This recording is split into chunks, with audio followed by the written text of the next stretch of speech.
kegiatan boleh 100% tapi tetap tidak ada kerumunan sosial dan lain-lain, yaitu Kabupaten Bandung Barat level 2 biru skor 18, Kabupaten Garut biru skor 18, Kabupaten Pangandaran biru skor 18, Kabupaten Sumedang biru level 2 skor 18, dan Kota Sukabumi biru level 2 skor 18. Total kalau dibagi ke dalam kecamatan, maka ada 236 kecamatan yang terdampak kasus, 37,7%, dan ada 390 kecamatan yang tidak ada pergerakan COVID, alhamdulillah 62,3%. Nah, kami juga akan memberikan status 54321 atau hitam, merah, kuning, biru, hijau kepada 5.300-an desa dan kelurahan. Masih ada yang kategori hitam 5,38%, kategori merah 18,3%, mayoritas ada di kuning kategori 3, desa dan kelurahan 54,9%, kategori biru 0,9%, kategori hijau alhamdulillah ada di desa-desa yang jauh, utamanya di Jawa Barat Selatan, 5,34% untuk yang penduduk besar, dan kategori hijau desa dan kelurahan yang penduduknya sedikit 15,63%. Jadi Bapak Ibu, kurang lebih hasil dari 8 indeks tadi menghasilkan angkanya dikonversi menjadi level kewaspadaan. Nah, oleh karena itu, berdasarkan data-data tadi, nanti data akan di-share kepada media, kemudian berdasarkan analisa keberhasilan menurunkan kasus 50%, mengurangi pasien dan sebagainya, tapi kami juga mendapati ada potensi kerawanan euforia dari Idul Fitri, maka kami sepakat gugus tugas untuk melanjutkan PSBB Provinsi sampai tanggal 29 Mei 2020, tapi bentuk PSBB-nya adalah PSBB proporsional, yaitu menyerahkan persentase PSBB-nya kepada kota kabupaten karena sudah diberikan data yang jelas posisi indeks masing-masing, sehingga nanti ada daerah yang fokus pada PDP, ada daerah yang fokus pada pemudik ODP, ada daerah yang fokus pada yang pasien positif dan lain sebagainya. Nanti PSBB juga disarankan bisa pembatasan sosial, boleh pakai judul, boleh tidak, itu dilakukan di level desa dengan diskresi dari bupati, dan kalau di kelurahan dengan diskresi dari wali kota. Itulah kurang lebih. Nah, nomor 1 tadi paparan sudah disampaikan, data akan kami sampaikan kepada media.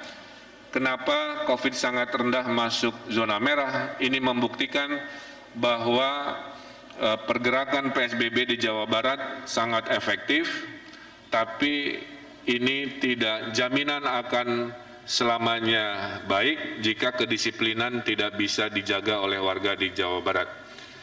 Kemudian beberapa daerah tidak memperpanjang, pada dasarnya hanya peristilahan saja.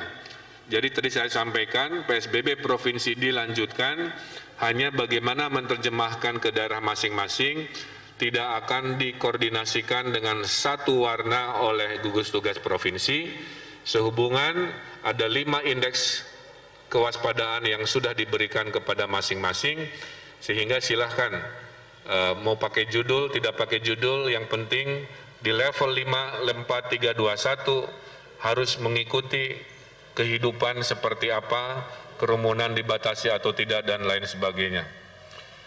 Kemudian di nomor 4, saya kira pegang saja keputusan yang kami umumkan di hari ini.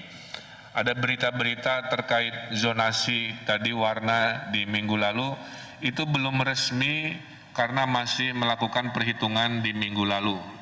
Data di awal minggu lalu didiskusikan di hari Sabtu.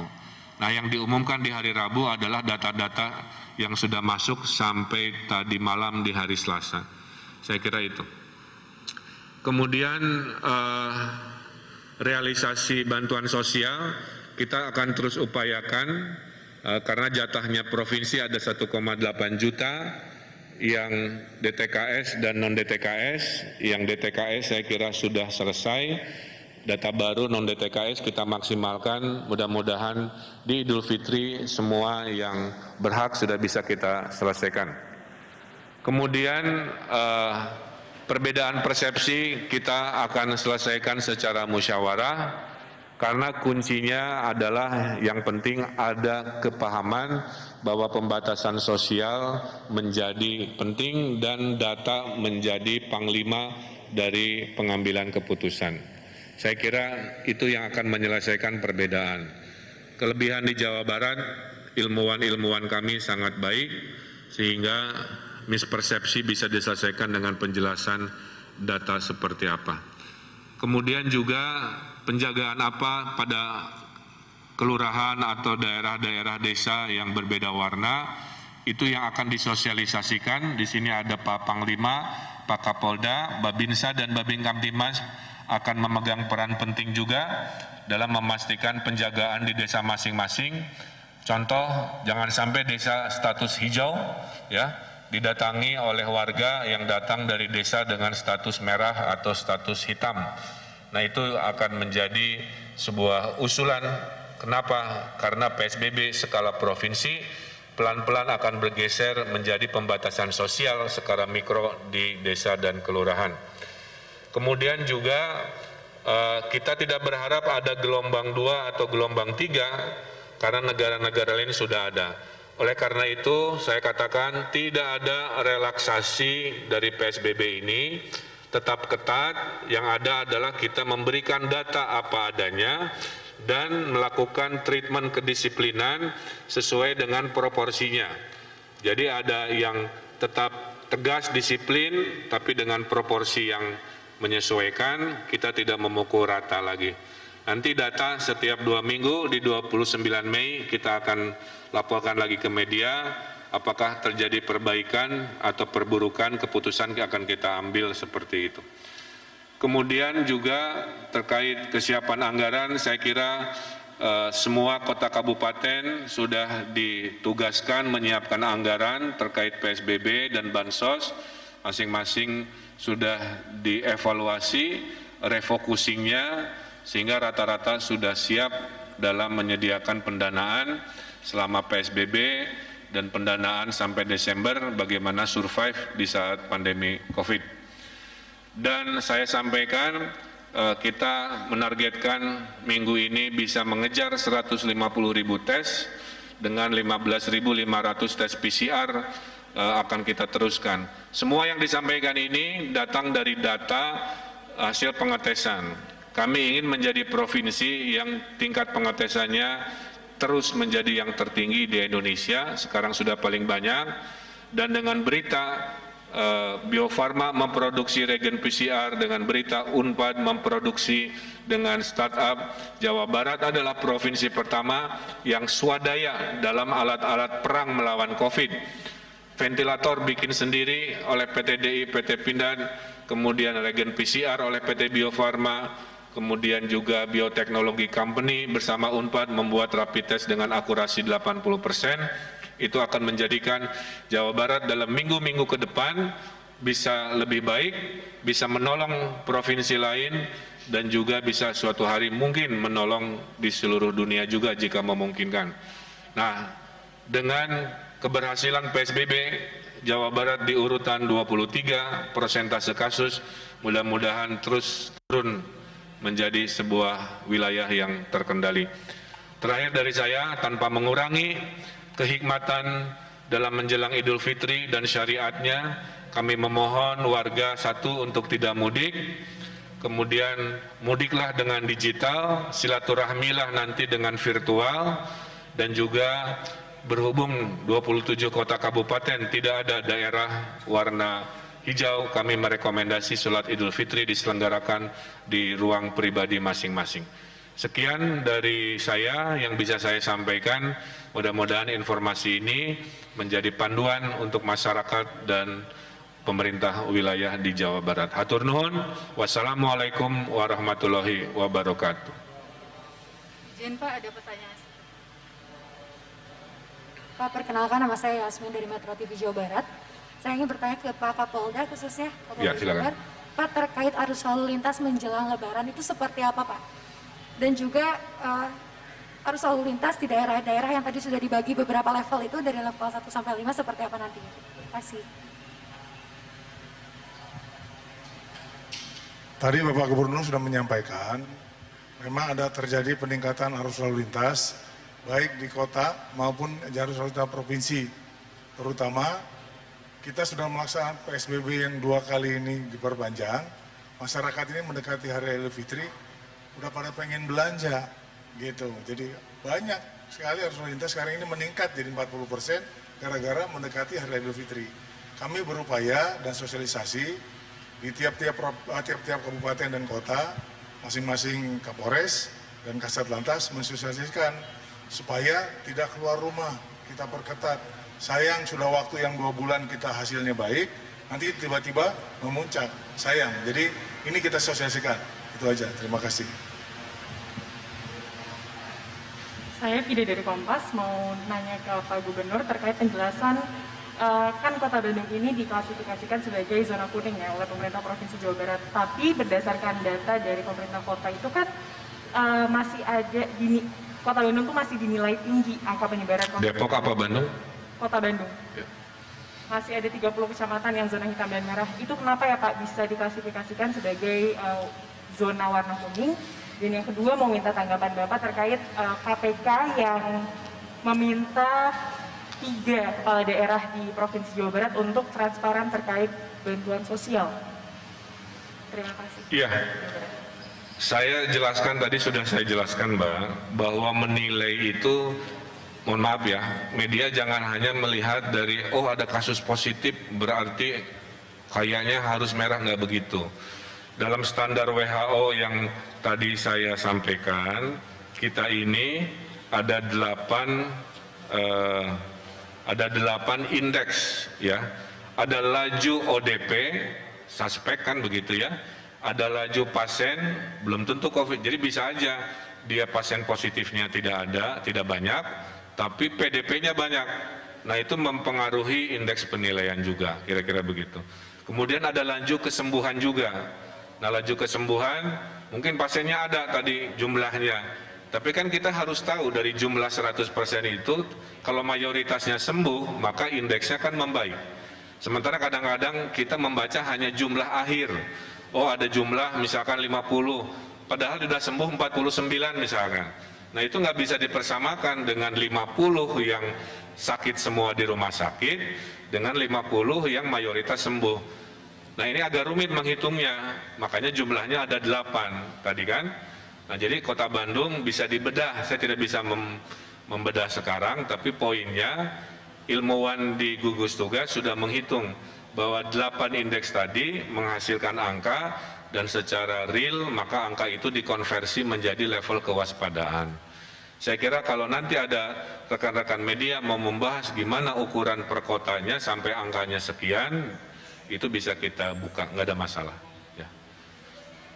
Pak John silakan. Assalamualaikum warahmatullahi wabarakatuh. Tadi saya meneruskan aja, berarti kalau saya simpulkan itu yang terbanyak di Jawa Barat itu kan kuning, Pak. Mayoritas ya. Mayoritas kuning. Nah tadi disebutkan 60% boleh melakukan kegiatan. Saya minta detailnya aja kegiatan yang boleh dilakukan 60% itu. Ya. Termasuk masyarakat seperti apa, Ya. ekonomi seperti apa. Dan yang kedua ini untuk TNI Polri. Protap pasti berbeda saat pandemi saat ini untuk Lebaran, harus mudik seperti itu. Nah untuk protap itu pasti berbeda. Nah itu apa saja kira-kira yang sedang dilakukan saat ini gitu, termasuk TNI Polri, TNI juga. Terima kasih. Ya, ini Pak Pangdam mantu menjawab. Jadi tadi saya lupa pertanyaan kedua. apapun yang KPK arahkan, kita mencoba untuk selalu disiplin. Jadi kalau ada 3 kepala daerah yang mungkin menjadi catatan, kita akan perkuat pengawasan dari provinsi. Karena tugas provinsi 50% adalah mewakili pemerintah pusat di daerah. Ya. Nah, untuk Pak John, saya jawab, bagaimana mengukur yang boleh tidak boleh? Kota Bekasi sebagai kota jasa berbeda dengan Pangandaran yang sifatnya kelautan dan pariwisata. Maka 60% atau 30%-nya saya meyakini tidak bisa disamaratakan. Ya, selama ini mungkin referensinya adalah Jakarta. Tapi Jakarta itu kota, sementara Jawa Barat penuh dengan desa-desa. Jadi jawaban kami adalah itu menjadi diskresi dari bupati dan wali kota menerjemahkan apa kegiatan.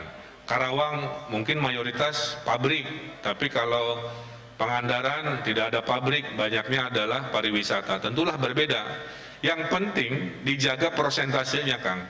Kalau sudah dihitung 30%, pastikan yang bergerak di kota itu adalah 30%. Isinya apa, gado-gadonya apa, terserah. Nah, 60% juga sama, kira-kira itu. Ya.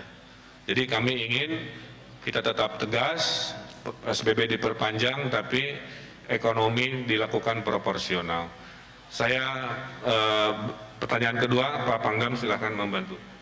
Baik, terima kasih tadi dari TV One pertanyaannya. Jadi memang untuk mengantisipasi hal tersebut, kita sudah meningkatkan kekuatan. Seperti yang disampaikan Bapak Gubernur tadi, kita akan melaksanakan penguatan di tiap-tiap checkpoint. Kalau kemarin kita melaksanakan siang sampai sore, nah ini kita sampai malam nanti. Sampai malam kita tingkatkan. Kita bagi menjadi 3 shift untuk meningkatkan, mencegah orang-orang yang mudik dan orang-orang yang kegiatan-kegiatan yang lainnya. Sehingga apa yang sudah kita lakukan selama beberapa kali PSBB ini tetap bisa terjaga dan terkendali, sehingga apa yang diharapkan kita semuanya tidak terjadi peningkatan penambahan positif pasiennya. Demikian. Saya tambahi lagi, berhubung kami mengumumkan status desa, maka Babinsa dari TNI, Babin Kaptimas dari Polri, itu juga akan diberi laporan dan mereka akan memotivasi kepala desa lurah untuk mengambil keputusan bagaimana menjaga. Tapi pesan dari kami adalah kalau dia sudah bagus, misalkan biru atau hijau, tiba-tiba kedatangan di pintu gerbangnya dari merah atau hitam, itu betul-betul harus dijaga. Saya yakin dengan mikromanajemen ini dalam bulan-bulan ke depan, Jawa Barat sudah sangat terukur, lebih terkendali dengan peta yang lebih detail. Terima kasih kawan-kawan media, mohon disampaikan kepada publik atau nuhun dan juga kepada rekan-rekan Forkominda semuanya. Wassalamualaikum warahmatullahi wabarakatuh.